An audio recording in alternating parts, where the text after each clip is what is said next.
Vous écoutez le Flash Actu, issu de l'épisode S611 du podcast Faut pas pousser les ISO, diffusé le jeudi 8 juin 2023.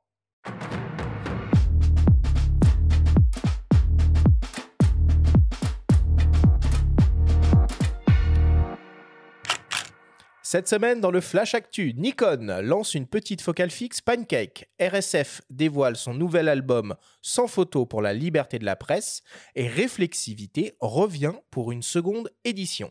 Le Flash Actu vous est présenté par Fox.fr, le site des spécialistes de l'image.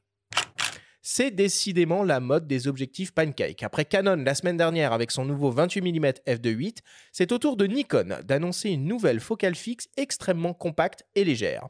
Bienvenue donc au nouveau Nikkor ZDX 24 mm f1.7, un objectif conçu pour les hybrides en monture Z et capable de couvrir le format APS-C. Équivalent à un 36 mm, cette focale standard offre une très grande ouverture f1.7. L'objectif est composé de 9 lentilles réparties en 8 groupes et exploite 2 lentilles asphériques.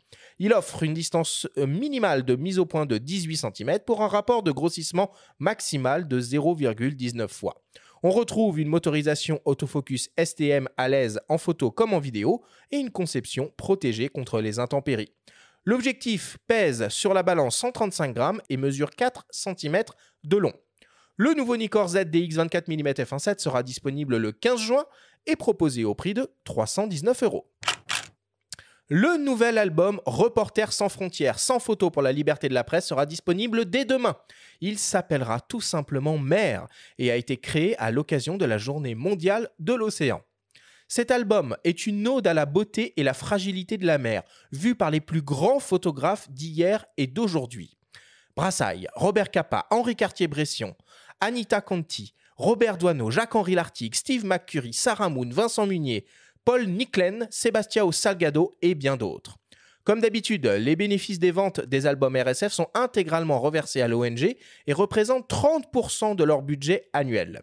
Fondé en 1985, Reporters sans frontières œuvre pour la liberté, l'indépendance et le pluralisme du journalisme partout sur la planète.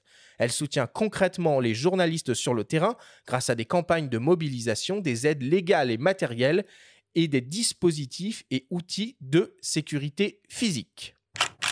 Et pour finir, un mot sur la prochaine édition du jeune festival Réflexivité qui se déroulera dans quelques jours dans la ville de Lourmarin dans le Vaucluse. Réflexivité, c'est un festival photo qui est ancré dans l'humain, le réel et le présent, qui contourne toute norme, toute limite imposée et déploie des formes vibrantes et vivantes d'expression. Cette seconde édition rassemblera pas moins de 12 expositions avec les photographes Fabio Bussina, Laurent Veil, Laetitia Vanson, Aline Deschamps, Estelle Lagarde, Alan Keller et Isabelle Live, Bettina Pitaluga, Hans Sylvester, Alex Keman, Dolores Mara et enfin Louis Witter. Il y aura aussi des moments de rencontre avec les artistes, des projections et une librairie éphémère en partenariat avec la librairie Les Rumeurs des Crêtes.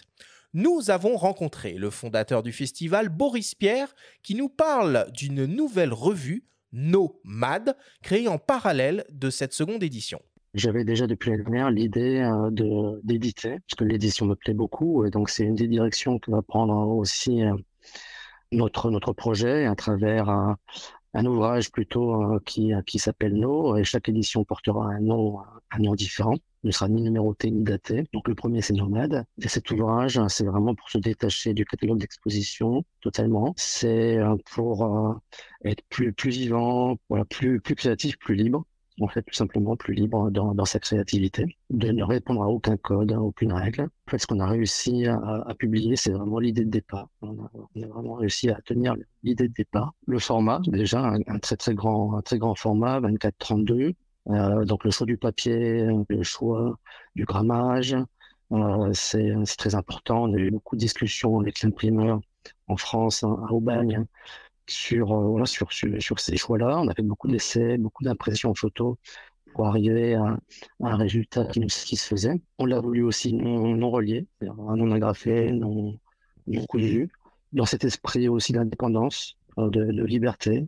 On peut très bien inverser les pages si on a envie. Les textes sont vraiment des textes d'auteur avec une totale liberté. Donc, ce sont des textes qui ont été écrits pour Nomade et les auteurs avaient une carte blanche pour écrire ces textes. Donc, il n'y a eu aucune directive, mis à part pour nous le choix de sélectionner tel et tel auteur. J'aimerais avoir une périodicité biannuelle. Donc, 2 par an, ce serait franchement super. Et j'aimerais que le deuxième paraisse fin d'année. Le festival photo Réflexivité, c'est du 16 juin à fin juillet dans la ville de Lourmarin en Provence. L'accès à l'ensemble des expositions présentées sur 2 sites est proposé au tarif unique de 12 € et en accès libre pour les moins de 18 ans.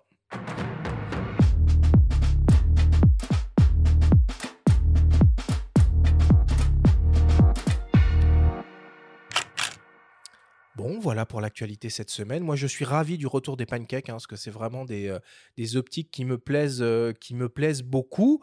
Et cette seconde édition du festival Réflexivité, ça s'annonce pas mal, même si le concept global est un peu difficile à cerner.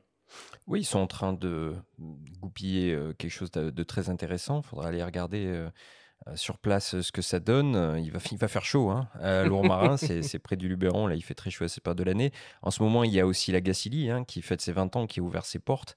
Ça, c'est tout l'été. Le week-end dernier, ça va être tout l'été, ouais. Donc ça promet aussi. Et puis, Réflexivité, comment dire, il y a une marraine qu'on connaît aussi, que tu connais, Bernard Bertrand, puisqu'il s'agit de Véronique de Viguerie. C'est elle qui avait, qui avait initié le projet et a glissé l'idée à Boris Pierre, qui est en train de petit à petit, construire quelque chose de vraiment intéressant sur le papier, et sur le papier littéralement, puisque cette très belle revue dont il a parlé là, Nomade, moi, je l'ai eu en main et c'est vraiment un papier de très haute qualité, non relié, c'est un très bel objet, donc à suivre et à voir avec beaucoup de curiosité comment ils vont mener leur barque et comment ils vont arriver aussi à financer tout ça.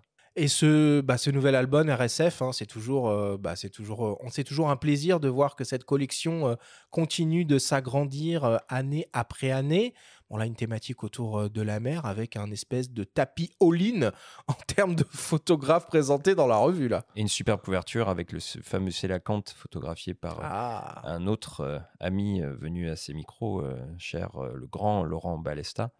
Donc RSF, ça reste primordial, important. Notez aussi qu'il y a Patrick Chauvel qui est en train de mener une enquête grâce à RSF pour retrouver les meurtriers de son fixeur en Ukraine. Oui.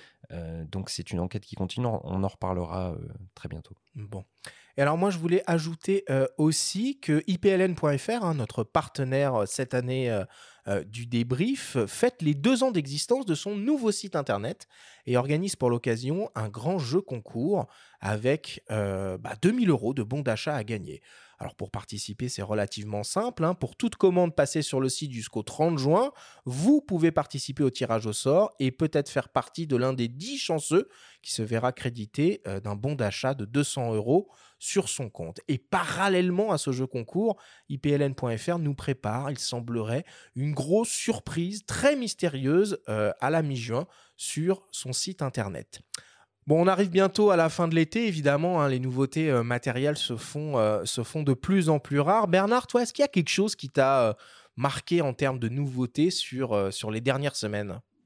Écoute, là franchement, tu me poses cette question-là le lendemain de la présentation d'Apple et de son Apple Vision Pro. Le casque, là, le fameux casque magique là. Ouais. Bon, vas-y, explique-nous, parce que moi j'ai juste vu le visuel. C'est quoi ? C'est un écran d'ordinateur, quoi, c'est ça c'est ça. En gros, c'est ça, mais totalement immersif. Tu vas pouvoir regarder tes vidéos de manière totalement immersive aussi, regarder tes photos de vacances, tes vidéos de vacances aussi. Si tu as des enfants, tu peux revivre des scènes comme si tu y étais.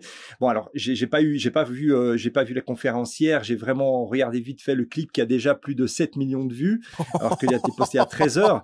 Donc ça a l'air d'être la première vraie annonce marquante de l'ère Tim Cook, OK.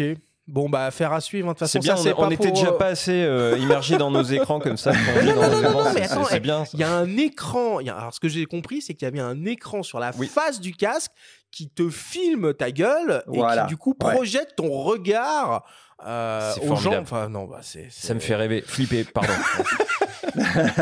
Bon, de toute façon, on aura probablement l'occasion d'en reparler. C'est pas avant l'année prochaine et c'est pour démarrer a priori uniquement aux États-Unis et pour les personnes qui ont $3 500 à mettre dans un espèce de prototype. Bref,